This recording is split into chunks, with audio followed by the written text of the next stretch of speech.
Ladies and gentlemen, welcome to another episode of the Re-Up Podcast. So, fresh off of a 10-hour drive from Dayton, Ohio, if I'm not mistaken. Yes, sir. We got my boy Y-Tank in the building. Yes, sir. Out here in Brooklyn for one night. Then he's going back to Ohio the next day, if I'm not mistaken either. Yeah, video shoots. Nice. Man, we've been doing this for a while now. Like, I'm talking about flying to Texas, then fly to Cali the next day. Or so union manager, just kind of like road warriors pretty much. Me, my managers, the team, Loyalty Entertainment. Yeah. Reggie Moon. Like, we do what we got to do to make it happen. Transnational and all that. Shoot, Germany, all the way. I'm like, facts. Like, we going everywhere, man. Like, facts. Nah, man, I respect the hustle. Like, a lot of people and a lot of big time artists just live on a road pretty much. There are years where they just, they don't even live in their hometowns they're not there for like more than a week or something like that. I remember Jack Harlow. I used to intern at Penthouse Studios in Times Square. And Jack Harlow, before he really became famous, because he's been in the game for about, I think, like maybe 3 or 4 years before he got super popping. Okay. With, a single What's Poppin'. But he used to be in the studio a lot. I used to see him, but he just looked like a regular person, really. Like, I didn't know if he was a rapper, engineer, or anything like that.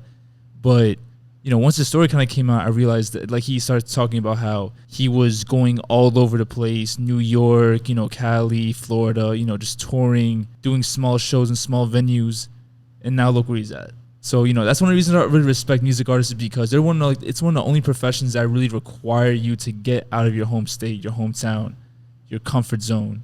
Even if you're from a big city like New York, you can't just stay like in like your little sect in your little area. You gotta branch out, even if it's uncomfortable for you. I mean, yeah, that's true. I mean, you get more love from out of state. To be honest, like, to be honest, I probably get more state out of country, honestly. If you want to be all the way 100, but it's just a grind and just understanding that your talent can only go but so far if you stay still. Right. That's with anything. Like, because you look at these basketball players, these kids coming up, these parents putting them all over YouTube, like they traveling. Like, they with travel teams, they going further than where they at, so they expanding their brand. Like, that's with anything. Like, somebody trying to make shirts. Like, you can't just stay in your area, because then that's all you going to be is local. Right. Like, if you want to go global, you got to branch out. Like, you can't be scared of it. It's always going to be somebody that hate it, and it's always going to be somebody that love it. Right. So for every one person that love it, that's more money in your pocket. And if it's good product, that's a forever customer, and they gonna sell you without you even having to sell yourself. So right, and they might even give you more support than the people that are in your like original demographics. Yeah, that's a fact too. Yeah, that's a big fact too. I guess people get all fucked up because they want to rely on support from like their own block or their own hometown or their own city, and sometimes it doesn't work out like that off the jump, and people get discouraged from that. I mean, it's because a lot of people get told from people in the past. So the way they did it in the past was more that way. But now that you got social media, trying to even move that way is even hard. Like, you gotta, like, I suck at social media. Like, I suck. Like, yeah. I'm a private person, so I don't really like a lot of people in my business. Like, but I'm starting to learn you gotta put them together. Yeah. You gotta open up a little bit. Yeah, but it's kind of difficult. Like, I just don't be wanting everybody in my business, but, talking to my management and, finding people that experiencing that type of stuff, like, I got to open up a little more. So that's why we doing stuff like this, because I was cool with just performing. We record performances, put it on there. Freestyle here and there, we put that on there. Like, but you got to go further than that. People want to basically have a reality show of your life. Yeah, you know what? I kind of got to agree. It's kind of weird because, people like in our position where we're in the performances, communications, media type of atmosphere, it's always kind of expected for people like us to always be kind of like this extroverted personalities, like not like dramatic, look at me, pick me, spotlights on me type of attitude. But that's not always the case sometimes. Like, I'm the same type of way. I'm a very private person, but in order for people to really get to know who I am as a media personality, as a human being, entrepreneur, just, as Mateo, I have to put myself out there a little more and be a little more personal and share a little bit more of myself. Even though me as a person, that's not really who I am either, unless like I really like you and unless like I feel like it's even worth having those types of conversations. I'm outgoing. Like, I'm not going to sugarcoat that. I'm outgoing, but when it comes to music and all that, I take that serious like a business. And like when it comes to like a business, I don't want to really play around or joke too much with it. So me and you having a normal conversation on the street, like you just walking, like I talk to you all day, like you can work anywhere, like that. That's me normally and naturally, but when it come to music, to me, it's different. Like it's just different. Like I don't know what it is. It's a mental block or whatever it is, but it's just different. Like I don't want to come out too conceited or cocky sometimes. Like I feel like people that boast and brag all day, like who are you? Like yeah, right. Like you see people like, I mean, got millions of followers, but you meet them in real life, sometimes they square for real. Like, and I done been in rooms with them, they timid. Like a lot of them be timid for real. Like they ain't even that person. Like I rather be my genuine self. Like I rather have a face-to-face interaction with you. Yeah, I mean, there's a saying in Spanish, but it's also English. The dogs that bark don't bite. There are a lot of people that are a little more local and think that just because they have like a little bit of buzz that they can be kind of exuberant, play this persona, they're better than people when they're in private. You know, people who are actually professional, they tuck actually their tail. there. Yeah, that's when they're a little more timid, you know, a little more laid back, and you know, they do a whole 180.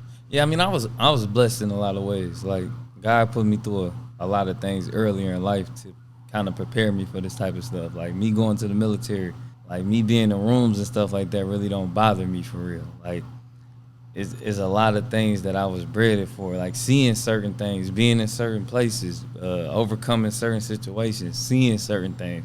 Like it changed that whole perspective. So, I mean, that type of stuff really not gonna bother me. I'm gonna be who I am in any room, anywhere. Like it's not gonna change. Right. So let me ask you a question. So you're from Ohio, and Ohio usually. Well, I mean, you were born in Virginia. I know that. Then, but like you grew up in Ohio. Yeah, facts. All right, cool. So you would consider yourself like you know, kind of like I'm from Ohio. Dayton, Ohio. Yeah. All right, cool. So with that being said, a lot of people in this generation don't really recognize Ohio for most of their accomplishments, and that could include, you know, the Rock and Roll Hall of Fame being in Ohio.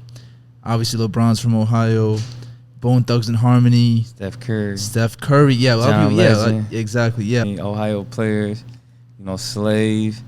Like shoot, all funk. List goes on. Roger Troutman. Like if you want to go deep, like we are funk. Like, yeah, feel me? So like that sound is ours. Like it's ours, and we know it.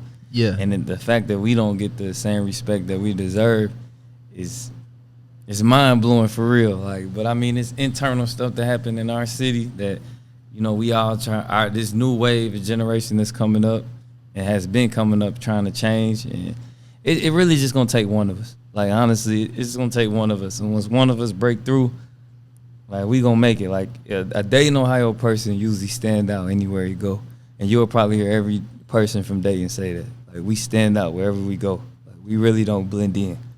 Like it's just something about us. Like that's not me being cocky or nothing. It's just it's just different. Word. So is it kind of like that, like, you know, middle of America, kind of like tough spirit, like. I ain't gonna say that, cause like when I meet a New York person, like it feel like y'all tough people, like like sometimes rude, like listen, it be like that. Yeah, like y'all driving is something else. Like nah, but you're telling me like driving out here is scary. I got my motorcycle license recently, and you know some people just don't know how to drive and just don't care. It's like y'all don't got no common courtesy. Like just let a person pass, and ain't that serious. They don't even think about the courtesy part. It's just kind of like I gotta be somewhere. That's it. Yeah. Fuck you. Y'all got a me first attitude, but I think that's why a lot of y'all make it. Yeah, that too. Sometimes you gotta be like that. Y'all got that me first attitude, so I mean that makes sense. I mean, unfortunately, you know, I hate to say it, but sometimes you kind of gotta be like that. And there's a couple of examples where like we've kind of seen that. You ever seen Squid Games? Nah, I haven't heard about it. I ain't never get a chance to click on it. Okay. Well, it's pretty much like a game show where like they take poor people, either drug addicts or gambling addicts or people who are really down in their luck, and they say you can participate in these games, and if you win, you get something like what's in Korea. So it was like 400 million like Korean dollars or something, which like in America is like, you know, a shit ton of money. Like you're set for life. In each round, they have people dying if you lose. So obviously it's kind of like every man for himself. So we kind of seen like there was nice people in there who meant well, but obviously like, you know, nice guys kind of like always finish last in the story, and like, you know, it's like the moral of the story was kind of like, you know, you kind of like have to look out for yourself and shit like that. Me and my manager Donnie E, like we was talking, and we do like we like to help people. Like we just natural people that like to help people, man. me and him had a conversation where like some of that, you know, we gotta kind of be a little selfish now, you know, and kind of focus more on what we trying to do, and then when we get there, then have that attitude. But as of right now, it's kind of in a time where we gotta really step on people next. Like, right. Like we just got to. Like as much as, you know, we want to try to do it the, you know, hey, how you doing business way move. Everybody don't got that same courtesy, so it's time for us to kind of switch it up. So yeah, have a little bit of a competitive nature sometimes. Yeah, facts. But still be gentlemen about it. Thanks. You can do both. I mean, yeah. I mean, I used to battle rap, like so, like I mean, I call it the original battle rap. Like when you ain't write down nothing, somebody meet you in the lunchroom, yeah, and it just happens. It's on site. Yeah, it ain't no. I ain't prepared for you. I don't even know you most of the time. Like, yeah, it's just happening. Like, but no, like I mean, I definitely like them people that do it now. Like I can't do that. Like I can't sit down and just write about somebody. The way they do that, I think that's a gift. Like that's a gift. Like it's definitely a gift. Now, so you tell me to go freestyle, like I got that. That's my bag. Like that's yeah, no doubt. That's a fact. Like that's a bag. Like, but like it just I don't know. I just don't. My mind ain't really there to down people. Yeah. So. Let me ask you something, because I was looking at clips from Rolling Loud, the music festival in New York. Well, there's one in New York City, yeah, recently, and a lot of artists, you can tell that when they record, they don't record with like the live performances in mind. Man, so I was watching it, right? I was just like, J. Cole was probably the best one. Oh, period. Bro, he one of the best performers ever. Like period. Like it was almost flawless for real. Like, and not saying nothing was wrong with other people's, because I like how Gucci's ain't had no break. Like when he was performing, yeah, he had the voices in the back, but it ain't had no break, and you could tell him and his DJ put it together that way. The way they had the songs chopping in and out, it was already rehearsed. But some of them was on there. It was like, man, what are you doing? Like, yeah, like your voice off. Like you don't even know the words for real. Like you really ain't give a damn for real. You got the bag and walked out. Like not even be the instigator or be that guy, but City Girls. Jesus Christ, they sounded really fucking bad. I didn't even see there. Nah, I don't think. Well, now you want to, because we're already talking about it. But I felt bad for people who actually like either like, because obviously they have sets in each stage, so sometimes you have to watch artists perform that you don't really give a shit about to see your artist perform after or before, or you're already there anyways. I feel bad for anyone who like either waited to see City Girls or their favorite artist was like on the same lineup, card as City Girls, and they just had to like. They still like new kind of, right? So I mean sometimes they take time, and then it's all about what type of artist. I don't think they're that new. But I'm saying like some artists is what you want to be like, and what you like. It's some artists that want to rap and be the best rapper. Period.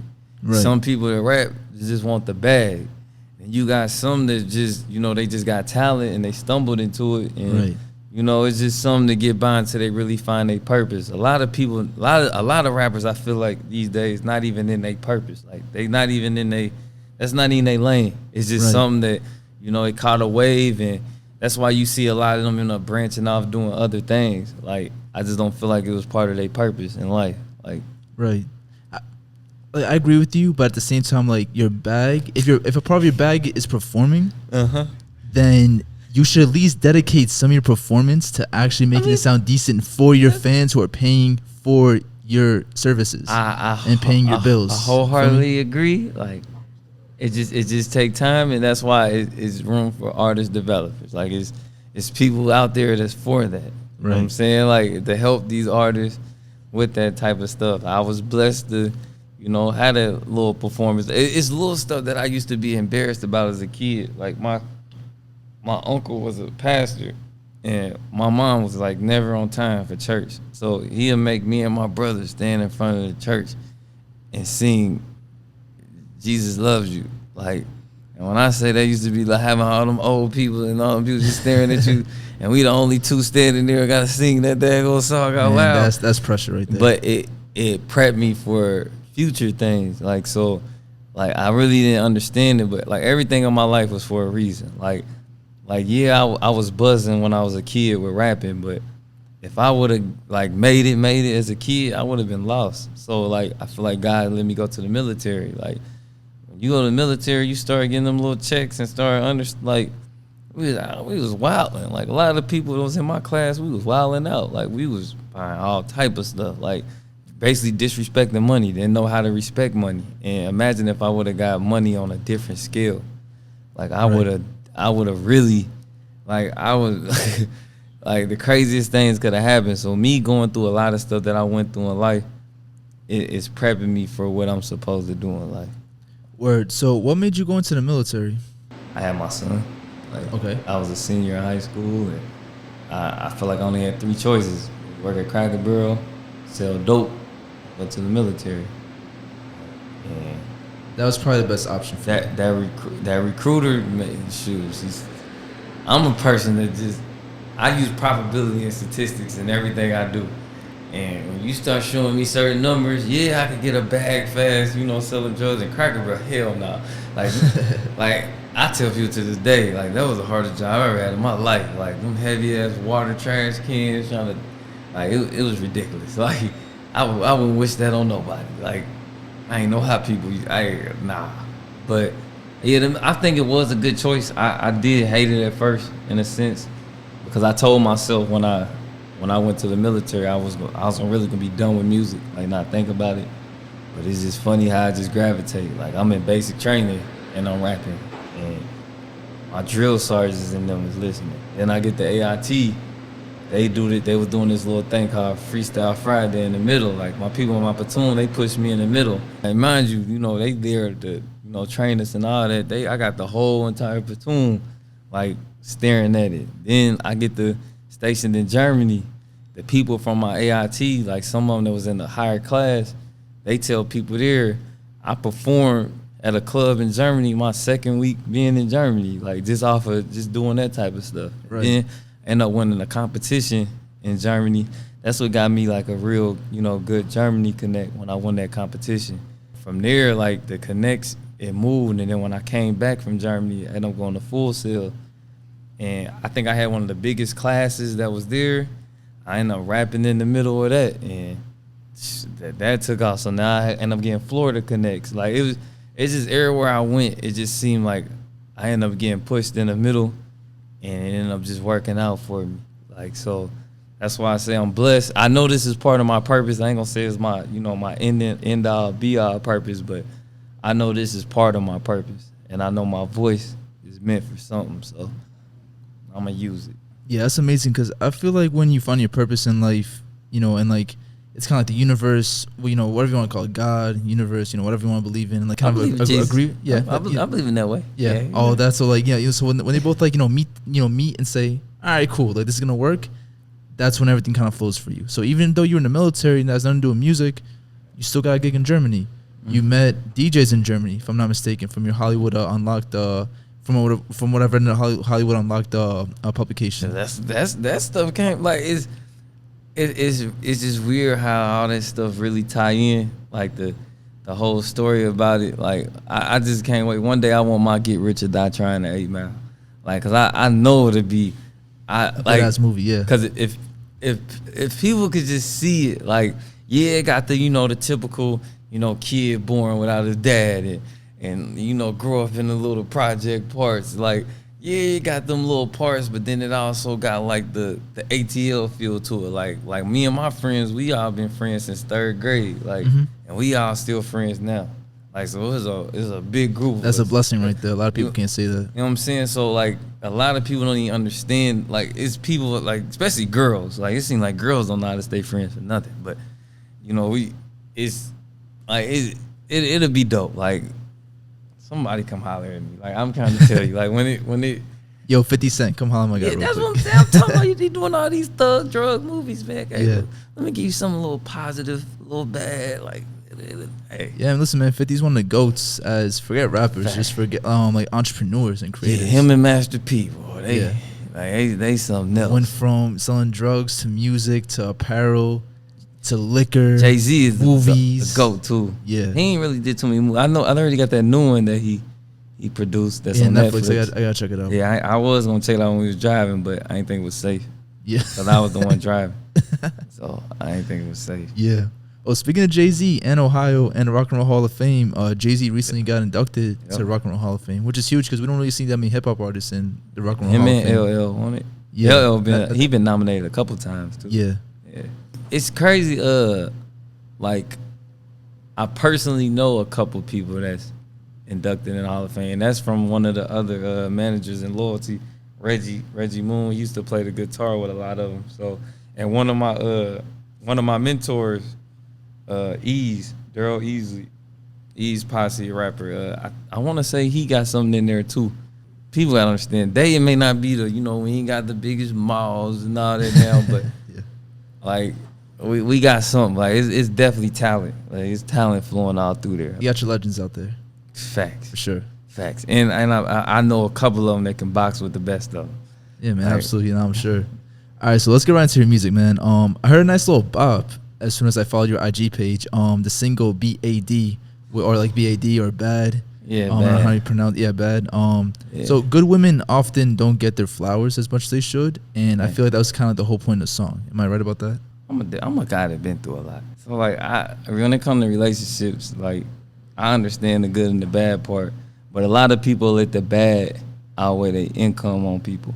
So I basically took the word bad. Bad stand for badass design. When God made women, I feel like women was made perfect. Perfect, imperfect. Like, cause Jesus is the only thing that's perfect, but they was made perfect for men because they can alter a man's mood. For better, for worse. Yeah, like you gotta think about it, your mom. That's one person that no matter what goes on, like, I mean, of course you get them kids to say certain things, and I know everybody's life ain't the same, but so I'm just going off of, statistically wise, your mom is usually your rock. Like, that's the person you gonna ride for. You'll do the unworldly things for. And when life goes on, if you blessed enough, you meet a woman that you want to do those same things for, that's not your mom. So that song basically is giving women their flowers, but then understanding that it's good men out here that's looking for that. Like, everybody don't need the girl that's, half naked. You know what I'm saying? Like, you need somebody that got some common sense. You feel me? Right. Yeah, I feel like that's kind of missing in hip hop, unfortunately, on both ends of the spectrum, from like female rappers to even like to male rappers rapping about it. Because often, like, when we hear about rappers describing women, it's always like the strippers or like a girl who's like a hoe or promiscuous, something like that, which, there's nothing wrong with like rapping about it if it's like real life, real life reality. Yeah.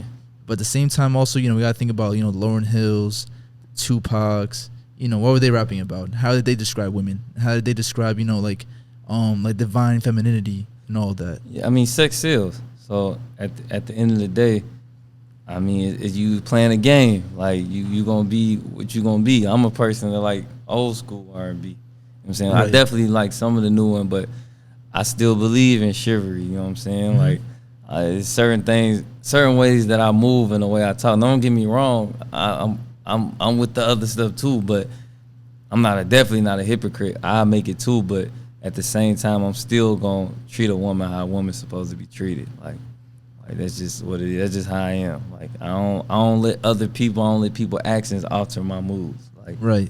I'm gonna be me regardless. You can be wherever you want to be, but just know when you done with me, you gonna be mad because you gonna see I'm the same person. Like, I'm not about to switch. I feel like there's also been like this kind of this bad stereotype on like masculinity or like toxic masculinity. And I feel like a lot of people, because like there's toxic masculinity out there, but we do need masculine men to be there to protect women, to be there for women, be chivalrous, be there for your kids, like such as like as you, stuff like that. I mean, teach his own. You know what I'm saying? I don't know how people's backgrounds is. Like everybody was raised different. You know what I'm saying? Like I said, I was blessed to have a 2-parent home when my stepdad came when I was 3. So. Like, he basically is my dad. Like, so I was blessed to have that. But at the same time, my life definitely wasn't no roses when he was there. He definitely was extra hard, I felt like, for no reason. But, I mean, you just got to, I can say, speaking for me, taking care of your kids is the best thing. And you don't need no woman to take care of your kids. A lot of these dudes be thinking about the woman too much. Like, the woman ain't got nothing to do with your kids. Like, they let the woman alter how they want to treat their kids from my point of view or what I see. Moving on to the topic, because that was a great topic, but Hollywood Unlocked. How did that? Because that's a huge publication. That's not just no like some like local newspaper. Nah, that's a big publication nowadays. It's like big blog. So how'd that even happen? It's a who you know world. Like it's a who you know world. Like Knew a guy who knew a guy who knew. I was. Remember I told you I'm a person who just luckily I just fall in places. Like, and one of the guys that got that for me was a guy I used to hoop with. Like I used to hoop with him in the on the base, and he always told me if I need something I can get it. Like, so I hit him up and he showed me a little package away to move around. He made a few phone calls and voila, like like it happened that way. Like it was just a blessing. Like they liked what I was doing. I mean, they heard some of the music. I don't want to say it wrong, but I don't want to get the title wrong with the lady. But she when she spoke to me and my team, she was impressed with what we did and she helped out with it. Like yeah, absolutely, man. She was like, was it program director? Or she knew the program? It was something like that. I ain't 100% sure. I don't want to speak on something and say it wrong, but that's basically how that happened. It was just a who you know world. Like, cause me, I got a little buzz. You know what I'm saying? I done did a little bit. You know what I'm saying? I done been in places and opened up for a few people, but at the same time, something like that happening. Like, and it's just scrolling down the screen. Like, but I ain't too big for nothing. Like, my thing is about bringing everybody up with me. I ain't gonna never feel like I'm too big for something. Like, of course it gotta make sense in the sense of, the other people around me. But for me, nah, you can come up to me and if it makes sense, I'm gonna do it. Like, it ain't really, and a lot of stuff makes sense to me. I know how to make sense out of a lot of things. So if it makes sense, I'm gonna do it. I feel you. So talk to me about your management team, because obviously you got manager with you right now who drove with you 10 hours, and you guys do this on a daily basis, as you guys let me know. So obviously that takes a lot of time and dedication to work with somebody and travel pretty much the country and shit. So, shout out your team real quick. Who you got with you? So right now I got Donnie with me. That's like my brother. Like, that's my dog. Like, shouts to Donnie. Yeah, we met on the basketball court on some bull crap. You got them favoritisms. Like coaches want to play certain players. Like, I'm talking about, I got in the game and hit a three. He brought me out. Like that ain't what I'm supposed to do. Like, get out. Like what the all right. But and then shoot, me and who was talking on the side of the bench, and he was like, I seen. I'm like, I'm rep. Like, and when I guess, I don't know. I guess they told me I can do this. They told me to start doing this. Like, when I tell people I can rap, how people be like, oh, yeah, you rap. Like, so mostly you going to think about what you hear on the radio at that time. So yeah, you about to think, all right, I'm about to hear a bunch of auto-tune, or I'm about to hear, drill or something. I'm about to hear this like New York. Yeah, I'm about to hear. Everyone's a drill artist nowadays. Yeah, I'm about to hear something like that. So most people will hear me rapping. In better words, it's almost like cha-ching. Like that's usually what go to people's eyes. Like cha-ching. Like, how the hell you do that? Like, but to me, like, that's like me watching like my other manager, Reggie Moon. He played the guitar, and in my mind, how the hell you do that? Like, that crap is hard as hell, making one thing do one thing, the other hand do the other thing. It's a real beautiful instrument, the guitar. Yeah, and then you got my dude Rob. They got a podcast. Him, Donnie, and Val. Shoot, you got my dude Dre Manuel. You got Travis Deshaun. Shoot, the person that got us connected, Shy Management. Yep, shout out to Shy, by the way. Curate this whole thing together. Who else you got? You got my brothers. Trey and all them. That's second to none. You got Sons of April. You got Top 10. You got Tori. Am I forgetting anybody since I'm right here? You can't forget my dog Stacey Wheat. Like, when you hear me, you hear a lot of singers. You got my dude Stacey Wheat. You got my dude Dev. Like them my dog. Like, them my go-to. And Tori, that's one of the singers in Val. Like, them my go-tos. Like they a blessing for sure. Like they don't really be on, charge me $1 million or nothing like that. Like, I would never charge anybody that I know for anything, like, with that type of stuff. Because with me, it's bringing us all up. Like, we gonna eat together. Right. Like, but yeah, I ain't about to like, cause I'll be here naming all day. I can't forget my bro Peso. That's who usually shoot most of my videos.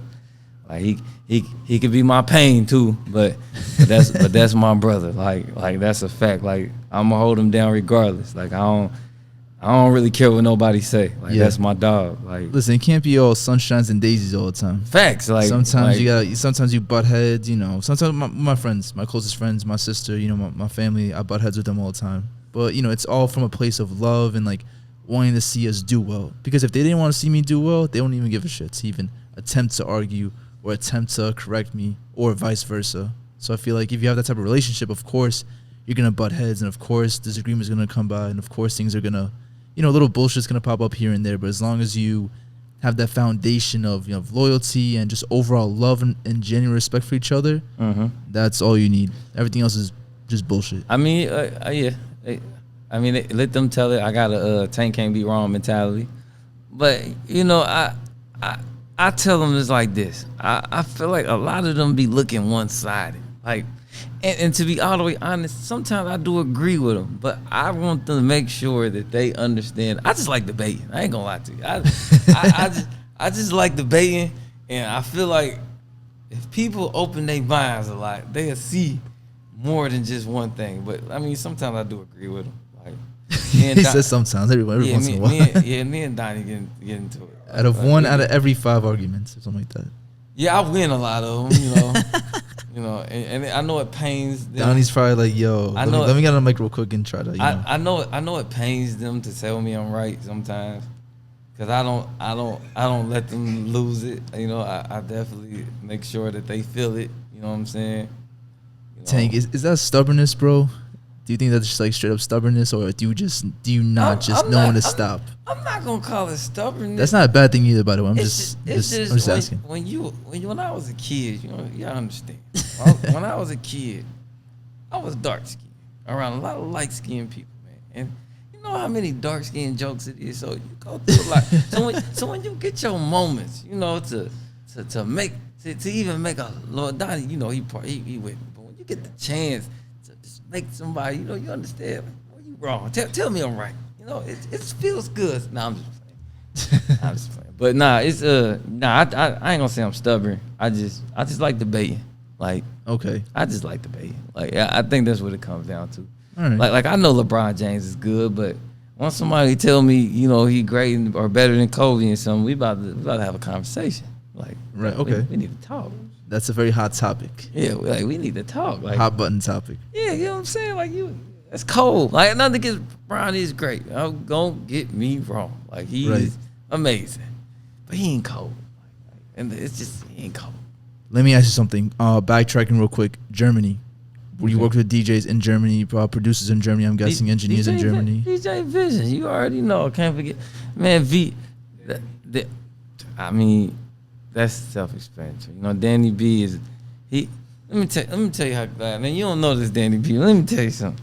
This is a dude that know how to make stuff work for him. Like he was literally in the army, but his job somehow was performing in the army, rapping. Okay. Like no, he got them to be on. Was it Summer Jam? Or spring, one of them, they got the army to pay for them to go perform at some. I don't know how he did. What? Yeah, man. I have never heard some shit like that before in my life. He know how to work the bag. But nah, that's my bro, Vision. Who else we got? Oh, I can't forget about Focus. He ain't Germany, but he Detroit. I can't forget about Focus. It definitely a good guy that helped out. Like I can't forget my brother Jace Dantes. He in Florida. He doing his thing. My dude DJ Snacko, he usually mix a lot of my stuff, and like it's like I said, it's the line is so long, like it's crazy. Max Green, Jeremy Green, like I could be here all day. I definitely came in encounter with a lot of people, man, and it's the reason why the train that I'm on is so broad. And like I got a lot of people helping me from a lot of directions. I've never been to Germany before or Europe. What's it like out there? Like music scene. Like what type of music are they like music wise? Like how is it out there? Well, the music backwards. So in what way? When we first got there in 2008, 2009, they'd still be playing stuff from like 2004. But I'm talking about they be in there turned like Okay. Like, and like you'll get to see them old performers. Like, you know what I'm saying? Like, like I remember one time I was there. Now, mind you, I think it was what 2011. P.D. Pablo was there. Oh shit. Okay. I haven't heard that name in a minute. You get what I'm saying? Like, so probably fifth grade. So like, now don't get me wrong, they do catch up sometimes because I mean, they did have like the Travis Porters and all them, Roscoe Dashes, like during they like back like early 2010s and shit. Yeah, Waka Flocka and all of them, man. Yeah, that's when they were all like super popping. Yeah, like, and then like to be honest, I had opened up for the Boom Man dude, and he like an entrepreneur, like he's signing people for deals and all of that now, like, and I was. Like, I'm like, dang, I thought he was just a rapper. Like, he doing a whole lot of big stuff. Like, yeah, I mean, rap don't really last forever for some people. You gotta go into some other shit. Sometimes other ventures. Yeah, it's true. It definitely makes sense. It's true. I could kind of see that because you would like Germany though. I would love Germany. I already know for a fact I would love Germany. Just from our brief thing, I think you would love it. Like the clubs don't close till 5. About 7 in the morning. Yeah. You can drink and. At like 13, you could drink. They are the most honest people I've met in my life. Like. You can lose your whole wallet and have $1,000. You have $1,000 in your wallet and you lost it. Like I know it. And somehow when you get your wallet back, that $1,000 is sitting in your wallet. Man, like they are the most like they really are good, genuine people. If that shit happens in New York, you're never gonna get your wallet back. You're gonna see like a big transaction on your fucking card, like not even like 2 hours later. Banks and me calling you like, did you buy this, and this? And you're like, what? Yeah. Transaction in Florida. You're in fucking Brooklyn or something. Nah, but I think that's everywhere in America. Europeans is cool. Well, I mean that too, but like I'm just saying from my experience. Yeah. But Germany sounds cool. Germany sounds amazing actually. I went to Montreal in Canada and they told me that Montreal is like the closest city to Europe. It's like the I guess like the architecture of the city, the layout, alleyways. They speak mostly French in Montreal, which is a little trippy because in Canada, I don't know if you know or not, but in Canada they have provinces. So for example, Ontario, that's where Toronto's at. You have Alberta if you keep on going out west, and you got British Columbia. That's where Vancouver's at. That's like all the way out west towards the Pacific. I met a guy from Vancouver when I was flying back from Germany one time. He had his kids follow me on Instagram, and they was from Canada. Like, I can't remember their names though, but they was some little dudes. But they was doing their thing. They was having their friends bump the music and all that. Yeah, that's like, cool. Shout out to them. If I remember their names, I definitely say it. But that's a cool dad. Montreal is in what province is it in again? I forgot which one. It's all the way out east, but like that specific province, they speak French. Oh no, Quebec. There we go, Quebec. In Quebec, they speak mostly French. That's like their main language. Like the McDonald's is in French. Like all the road signs are in French. So that's how when you hear them artists that's with Drake, it be all that different accent. Mostly, well, all right. So Drake's from Ontario. He's from Toronto. Okay. So they have their own little sound out there. But actually, you know what? This is actually a pretty cool conversation. See, during the pandemic, like around like March or something like that, like when it first was like heightening up, I had the chance to do a Zoom interview with Say Nada. She's a media personality out in the UK. Like she's done stuff with Apple Music and she's done a whole bunch of really big publications out there, and she's really doing her thing. Shouts to her. We had this conversation about how Drake, like how much impact Drake had on the UK, and she actually flipped the script and said the UK has had a lot of influence on Drake. So when you hear him like kind of like talking, when he start doing the tings and that's stuff. Toronto slang, but that's also like how Skepta talks and how like, all these other like rappers from the UK talk. I mean, so it's and it's like a little mix of Jamaican in there, So it's like that's not like all originally Drake, because Drake didn't always rap like that. I don't think nobody would actually say that. I mean, Drake is a wave, like I'm saying. Yeah, so he does it well. Yeah, like and he get homage too. Like I never really seen him just completely like bite off the culture. And I'm about to take this culture and this mine. Like he definitely give flowers to people. So yeah, it was funny because like she would say some sayings. Like for example, she said "boyoy," which is like I guess like "oh boy" or I don't know, something like that. I immediately made like the comparison to when Drake said it as like an ad lib, and I was like, all right, I could kind of see like where she's coming from and all that. But it's cool. Now, like, UK drill is dope. To be honest, this might be like a hot take, but I actually enjoy UK drill a little bit more than Brooklyn drill, New York drill. It's a little more original in my opinion, a little different. But I don't know if it's. I don't know if it's because it's that thing where it's like the grass is always green on the other side. So maybe there's someone in the UK just like me who does podcasts, likes music, and it's Brooklyn drill is way better than UK drill just because it's different. But I don't know. But like Skepta, Dave, there's a whole bunch of other like up and coming guys up there that have like tapped into like doing their thing. Dutch Felly is really cool. M24 is fire. There's a bunch of other artists out there that are really doing their thing. You put me on. Like I only really knew about the Skepta guy. Skepta's fire, super super fire. I would definitely check him out. Yeah, that's the only one I really mainly know about. Yeah, he's like probably one of the top, I would think, like UK artists. Forget drill, forget rap, just artists in general. I think he's done campaigns with Nike. He's done features with Drake, and I think vice versa. He's been in a bunch of commercials. He's really That's dope. Just taking off like crazy. He's super talented. That's dope. And like it's not even like his music is whack. Like his bars are crazy. Flow is dope. I'm a bar person. Yeah, so like production's always crazy, and that's the thing too. I feel with like UK producers, like 808 Mellow, like guys like that, Axel Beats, they, like that type of drill sound that we take that New Yorkers take for granted. Like that was them before, and they just have a way of like approaching hip hop differently. And I always like seeing how other cultures and other people, even if you're from another city, like how do you handle this type of art? How do you handle finances? How do you handle culture? How do you handle art in general?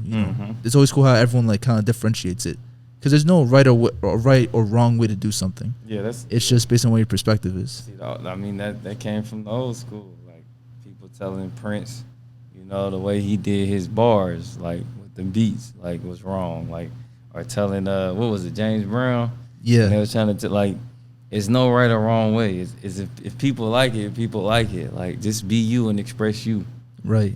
Yeah, I think I've heard some arguments that like James Brown was like the first like, I guess, rapper before hip hop and rap was kind of a thing. You got me beat on that one. I don't know too much of that one. Now, because some people like would say like his like the way he would like it's kind of ad lib sometimes. If you think about it, how like people like add shit to their voice, and like how people like rappers do that. Like no one was really like being as active, I guess, in that type of sense. So I don't know. You can make a case for that, and I'll let the listeners and viewers decide that. I'll probably go listen to some James Brown later and see if that. Him and designer ad libs about the same. See, like everything always comes back in motion. Right. Awesome, man. So you got an album coming out too, man. So let's. Yeah, I think it was supposed to be released in September, but did it get pushed back a little bit? Man, it's how can I say? It's, to be honest, it was supposed to release during COVID. Yeah, but during COVID, like when it first started, I started working on this album. Let me see. I dropped Underrated in 2018. So this album was supposed to drop in 2019. Okay. And it's like I did it and I finished it. And I remember I was just sitting there and I was listening to all the songs. And I was like, you know what? It's the same old cycle. Like, nah. Right. No. So that type of stuff really pisses Donnie off. Like, because I be like... Yeah, I can imagine. Like, it kind of pisses Reggie off, too, because it's like, stuff ain't free. You feel me? So, I feel you. And then I come out and be like, nah, this ain't working, man. This ain't... But we just spent all this... Man, this ain't working, man. Like, it's not it. Like, I think one thing I took from his interview is that there's a lot of things that piss Donnie off about you. Yeah. He can. Yeah, he bougie for real. But I didn't feel it. Like, I felt like I was more so forcing for the time and not doing for me. So when I took a little break and I was like, man, I just need a different scenery. Like, I was like, I can't record I ain't want to record in the home studio. I said, then I gotta go. So we end up all going down to Atlanta. I went to Atlanta and I went back to where I made my mixtape. I'm a Snap mixtape. I went to my Snacko, down to Snacko, and 24-hour lock-in. Like crazy. I said, we're gonna do a 24-hour lock-in, no sleep. I ended up doing what? 10 songs? Sheesh, that's good. That more than that? Like, yeah. And I'm talking about complete. Like, it won't mix and master the whole fucking deal. I'm not gonna sit here and lie to you. All right, cool. I told him he can do some little mixes on it. I said, but just let me do the songs. I'm gonna make sure everything is perfect. I mean, I even had to work, like, I had people in there unprepared. Like, I basically was like, you want to be on this album? Like you basically on call. Like, be prepared. There's a chance right now. Take it or leave it. I didn't have nobody, like, perfectly playing for this beat or playing for that beat. Like, and, you know, we got down there and I did it. And for, like, I rode around and listened to him for probably, like, 2 weeks. And I was like, I'm missing something. And that's what that, you want to throw pissing Donnie off. I'm missing something. He said, bro, what is you missing? Like, you this? I said, nah, I'm missing something. And so, by this time, almost a year passed. Like, I'm missing something. Like, this ain't it. Like, this ain't it. So I ended up getting with Dre. And when I got with Dre, I got back in, I got feeling it again. So when I was able to start mashing everything together, I ended up coming up with this 19-song project. I probably made about 60 songs, maybe 60, maybe more. That's a pretty good catalog right there. Yeah, but I took, out of all of them, I narrowed it down to 19 songs. And these 19 songs is basically, like, the album is called Trap, which means take risks and prosper. Okay. And all my life has always been me taking risks, but it's always taken me back to my purpose in a sense. Like, with the military, like, anything can happen. Like, I've been to Iraq and all that. Like anything could happen. Like, I mean, I didn't really think that way when I was doing it, but it was me just taking that risk and moving. Like, with anything we never did, like, just shoot, no money. Like, where we going to Texas? Like, and we go down there, or none of them can make it. So I'm going into these hood clubs performing, and, you know, it's probably me and just the cameraman, and we in there, like, doing that. Like, it's just understanding for this dream and goal, and doing what I gotta do. Like, so, and with this album, I it's real different. Like, I gave you soul, I gave you a little club feel, I gave you relationship advice, I gave you breakups, I gave you pain, I gave you struggle, I gave you everything a Gemini could give you. You know what I'm saying? Like, gotcha. I gave you everything a Gemini could give you. So you gonna see all the sides. Like, and it's all in there. And the way I put it together, I'm pretty sure you can ride to it without skipping a song. And it's gonna take you through different emotions. Like, so let's say the first time you listen to it, you like, yeah, I'm feeling this one. And it's probably because your heart and your soul ain't in that place. But then let's say you and your girl get into it, and then you pop it in. Yeah. Now you like, that's when it'll digest completely. Now you like, well, damn, like, yeah, them was fire, but yeah, was he watching my life? Like, you know what I'm saying? Now you feeling a whole nother thing, and like, I definitely get lyrical, like, sometimes, and sometimes the metaphors can be, you know, too over the head, but I put everything in a sense where if you don't even listen to rap, you gonna feel it, because I made sure the cadences was dope. I made sure the wordplay was there. I'm pretty good at picking beats, so the beat play was there. Like, it's gonna be a dope album. I can't wait to people to hear it. Like, I hope this the one that knocked that weird door down, that be in front of artists. Like, if I can get that weird door knocked down, I know it ain't no coming back. Like, we ain't going backwards no more. We're just trying to knock down that invisible door that be in the way of artists. All right, cool. There's an artist out here. His name is Jay Prezi. I actually met him recently. He was at our studio that I used to always be at. He has this coin of phrase. It's no U-turns. So we're not busting no U-turns out here. Nah, facts. Ain't no, nah. For what? Like, facts, for what? Everything's a lesson. You know what I'm saying? Like, everything. Like, everything's a lesson. Like, God got your time. You just got to be prepared for it. So that's how I move.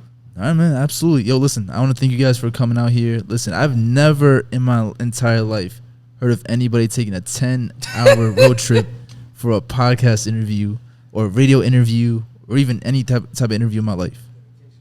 That is dedication. I really from the bottom of my heart, I really appreciate that. I fuck you guys heavy. Is there anything else you guys want to maybe talk about? Any other news, videos, anything else you want to get off your chest? And November 26th, tune in. I get everything to you.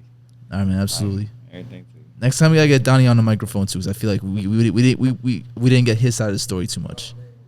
Oh man, he like I said, I don't be wrong. So everything I said, take it for what it is.